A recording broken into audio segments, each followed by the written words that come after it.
मानस घाबरून अग्नियाला काही सांगायला जाणार की तोच त्याच्या केजचं डोर उघडलं गेलं आणि त्याचं लक्ष तिकडे जायला त्याच्या डोळ्यात मूर्तिमंत भीती पसरली. कारण समोरून डॉक्टरांची 4-5 जणांची पूर्ण टीम त्याच्या केजमध्ये एंटर झाली होती. ते बघून तिथे माणसाचे धापे दणाणले ना. त्यांना बघूनच तो खूप जास्त घाबरला. अग्नेय, हे काय आहे? हे डॉक्टर इथे का आलेत? हे बघ, आपण बसून बोलू. माणसाची आता भीतीने गाळण उडाली. मगाचपासून वाघासारखी डरकाळी फोडणारा तो आता मात्र भीतीने गार पडलेला.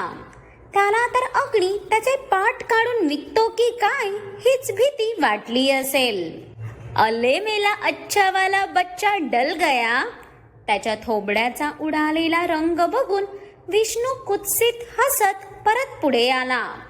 त्याला तर जणू या माणसला डिवचण्यासाठीच अग्नी इथे घेऊन आलेला वाटतं. त्याच्या या लाडीक वागण्यावर माणसाने चिडतच त्याची रागीट नजर विष्णूवर आणली. तो त्याच्यावर अक्षरशः नजरेचे बाण सोडत होता. पण आपल्या या धीट माणसाला काय फरक पडणार होता ना. अरे फुकणीच्या, डोळे कोणाला दाखवतो बे? म्हणजे पूर्ण मेंदू पर्यंत स्वतःची फाटूनही साहेबांना अकड नाही सोडायची. थांब, आता तुझी अकड हीच लोक उतरवतील. विष्णूने माणसला रागात सुनावून त्याची नजर परत डॉक्टरांवर आणताच ते डॉक्टर सर्व पटापट पुढे सरसावले आणि त्याने एकदम फास्ट मोड मध्ये कामाला लागत माणसच्या हातापायाला आणि डोक्याला काही मशीन्स फिट करायला सुरुवात केली. पण त्या कुठल्या मशीन्स आहेत हे समजून इथे माणसाच्या शरीराचा थरकापच उडाला आणि त्याचे डोळे सताड मोठे झाले. अग्नी, हे काय करतोय तू? डॅश, सोड मला. I kill you dash. माणसाच्या तोंडून त्या उच्च कोटीच्या शिव्या ऐकूनही इथे अग्नेयाला त्याचा काहीच फरक पडला नाही. उलट तो तर त्याच्या शिव्या ऐकूनही गालात हसत होता. माणसाच्या जीवाची तडफडच त्याला इतकी सुखावून जात होती की त्याला कशाचाच फरक पडत नव्हता. का माणस, आता का इतका तडफडत आहेस? माझ्या डॅडलाही असेच शॉक देऊन देऊन त्यांच्या मेंदूला फ्रीज करून टाकलात ना तुम्ही. मग आता ते पेन, त्या वेदना कशा असतात हे तुला पण समजू दे ना. त्यांची अवस्था करताना तर तू त्यांची दया केली नव्हतीस. मग आता माझ्याकडून कसली अपेक्षा करतोय? अग्नेयाच्या इशाऱ्यावर त्या डॉक्टरने त्याच्या तोंडात जबरदस्ती गोळा कोंबला. तसंही ते माणस आता भीतीने अजूनच तडफडू लागला.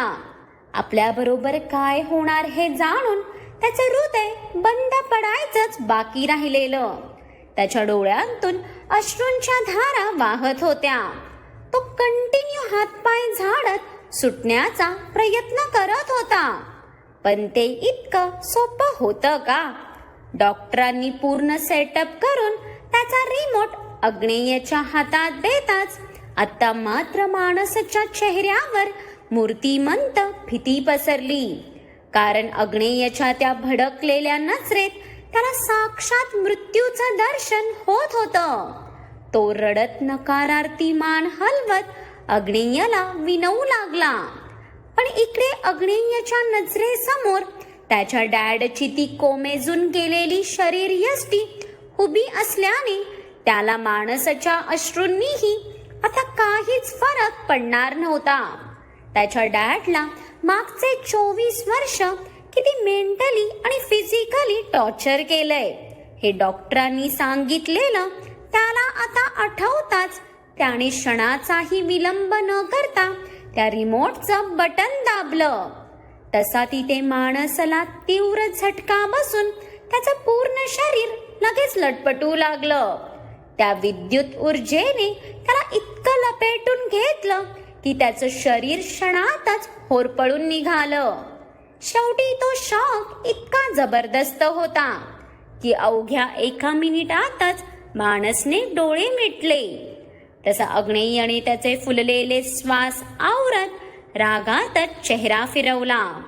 डॉक्टर, हा परत शुद्धीवर केव्हा येईल? विष्णूने अग्नेयच्या खांद्यावर टॅप करत त्याच्या हातून रिमोट घेत डॉक्टरांकडे बघितलं. त्यांना शुद्धीवर यायला किमान 8 तास तरी लागतीलच. त्या डॉक्टरने चेहऱ्यावरची भीती लपवत कसं तरी उत्तर दिलं. नाहीतर हे सर्व करताना त्यांची हालत किती खराब झाली होती हे त्यांनाच माहीत. डॉक्टर, तो शुद्धीवर आल्यावर त्याला ही ट्रीटमेंट पुन्हा रिपीट करायची. बट येस, मेक शुअर की तो मेला नाही पाहिजे, नाहीतर तुमचं जगणं मुश्किल होईल. अग्नेयचा तो धीर गंभीर आवाज कानावर पडताच ते सर्व डॉक्टर मानाखाली घालून मागे झाले. तसा अग्नी चालत मानसच्या केस जवळ आला. सो मिस्टर मानस, वेलकम टू हेल मॅन. तू फक्त बघ आता मी तुझी आणि त्या प्रत्येकाची काय हालत करतो ज्यांनी माझ्या डॅडला या सिच्युएशनवर पोहोचवलंय. आत्ताशी तर तुमचा वनवास सुरू झालाय, बट आय प्रॉमिस मॅन, हा वनवास नक्कीच 14 वर्षाचा नसणार. अग्नेयची ती अंगारलेली नजर जर आता मानसने पाहिली असती तर तो नक्कीच इथेच खपला असता. रॉकी, त्या डॉक्टरांना उचललंस का? आणि मानसच्या डॅडचं काय झालं? अग्नेय तिकडून विष्णू सोबत तडक बाहेर पडला. बॉस, त्या डॉक्टर्सची खातिरदारी ही सुरू झालीये, पण या मानसचा डॅड कुठल्या बिळात लपलाय तेच समजेना. साला हातातच येत नाही आहे. रॉकी अग्नेयला सांगतच गाडीत बसला. डोंट वरी अग्नी, तो कुठल्याही बिळात लपला असला तरी ह्यावेळी त्याची ही सुटका नाही. शेवटी आता त्याच्याही पापाचा घडा फोडायची वेळ आली आहे. विष्णूच्या बोलण्यावर अग्नेय काहीसा शांत झाला, पण जोपर्यंत तो त्याच्या डॅडच्या सर्व गुन्हेगारांना शिक्षा देणार नव्हता तो काही स्वस्थ बसणार नव्हता. इकडे अग्निहोत्री मेन्शनमध्ये आज किती दिवसांनी चैतन्याचं वातावरण पसरलं होतं. विष्णू आणि अग्नेयच्या ॲब्सेन्समध्ये यांची मस्त मजा मस्तीत गप्पा चालू होत्या आणि ह्यात आपल्या किटो बेबीने मात्र कंठ ताणलेला. भुरट्या, काय गरज होती तिला आईस्क्रीम दाखवायची? बघ आता ती काय कोणाचा ऐकत नसते. किटोचा भोंगा सहन न होऊन आजीने रागातच आरवला झापायला सुरुवात केली. तो मुद्दाम किटो समोर बसून आईस्क्रीम खात होता, जे बघून ते लेकरू आता त्याच्याकडून ते घेण्यासाठी रडत होतं. आजी, यार आता मला काय माहीत लहान बेबीला आईस्क्रीम देत नाहीत म्हणून. मी तर लास्ट टाइम तिला भरवलं होतं. आजीचा ओरडा भेटताच आरवचं तोंड लगेच आकसलं ना.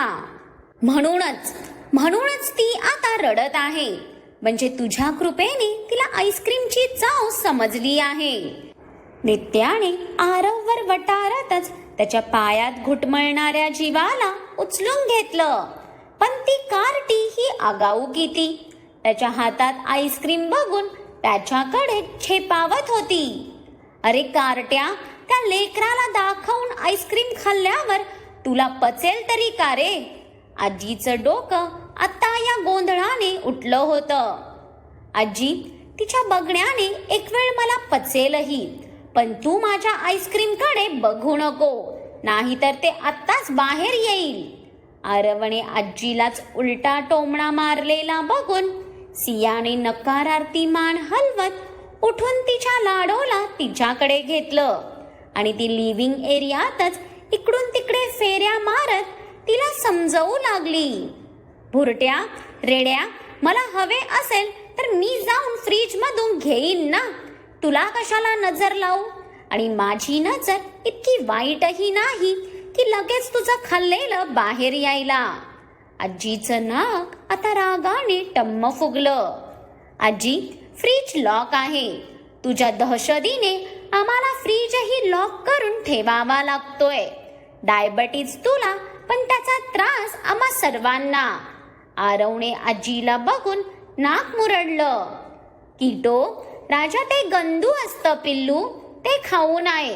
काकाला भू झाला ना म्हणून काका खातोय ते. सिया तिला असे काय एक्सप्रेशन करून सांगत होती की क्षणभर तिच्या हावभावांना बघून किटो ही तिला टुकूर टुकून बघू लागली.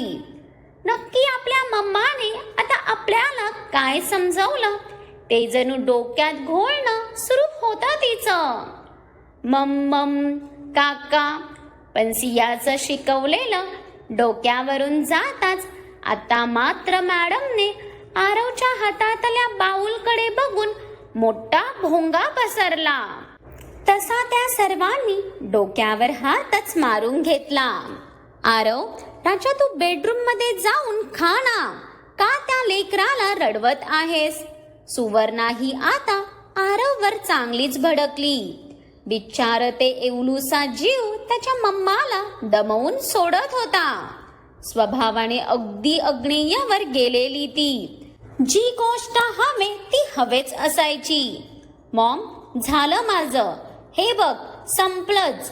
मी एक काम करतो, ही कांडी देतो तिला. ती निदान ती चोकत बसेल, तेवढंच तिचं समाधान. आरवच्या या आयडियावर सर्वांची रागीट नजर त्याच्यावर आली. म्हणजे पाप त्या लेकराला उकसावून आता या माणसाच्या नसत्या आयडिया बाहेर पडत होत्या. आरव, काय काय गरज होती तुला आईस्क्रीम खायची? आणि खायचंच होतं तर तिच्या समोर का खाल्लंस? मुद्दाम करतोस ना सर्व? विनाकारण बूला रडवलंस तू. तिच्या बेबी बूला रडताना बघून नित्याच्याही पायाची आग आता मस्तकात गेली आणि तिने पिलो उचलून आरवला एक ठेवूनच दिली. तसा तो गडबडलाच. अरे आता मला काय माहित तिला चालत नाही ते, नाहीतर मी तिच्यासोबत शेअर करणारच होतो. आरवला तर कुठे दुर्बुद्धी सुचली आणि आईस्क्रीम खाल्लं असं झालं. Princess, what happen? प्रिन्सी का रडतीये? बाहेरपर्यंत येणाऱ्या आपल्या लेकीच्या रडण्याचा आवाज ऐकून अग्नेय घाईतच आत आला. तसे आत्ता मात्र नवाबांचे धाबे दणाणले ना. अहो, तुमच्या या आगाऊला आईस्क्रीम खायचं आहे म्हणून इतका गोंधळ माजवलाय तिने. अग्नेयने किटोला त्याच्याकडे घेताच सियाने सुटकेचा श्वास घेतला. आता काय ओरडायचं ते तुझ्या डॅडाच्या कानात ओरड बाई. मला बधीर करून झालं, आता त्यांनाही कर. असेच काहीसे गुणी विचार होते तिचे. आईस्क्रीम, पण हिच्या समोर आईस्क्रीम खाल्लं कोणी? अग्नेय त्याच्या मिठीत मुसमुसणाऱ्या त्याच्या लेकीला थोपडत चिडतच त्याची नजर सर्वांवर फिरवतच असतो की आरवच्या हातातला बाऊल बघून त्याने त्याच्यावर दात ओठ खाल्ले आणि तो त्याच्या पिल्लाला घेऊन तडक वर गेला. आरव, आता तुझं काही खरं नाही बाबा. तुला जरा अग्नीने सूट काय दिली तू तर लगेच उडायला लागतो. विष्णू येऊन हसतच आरवच्या बाजूला बसला. दा, मी तर म्हणते भाईने बू समोरच याला 2 फटके दिले पाहिजे होते, म्हणजे तीही गप्प बसली असती आणि ह्यालाही पडली असती.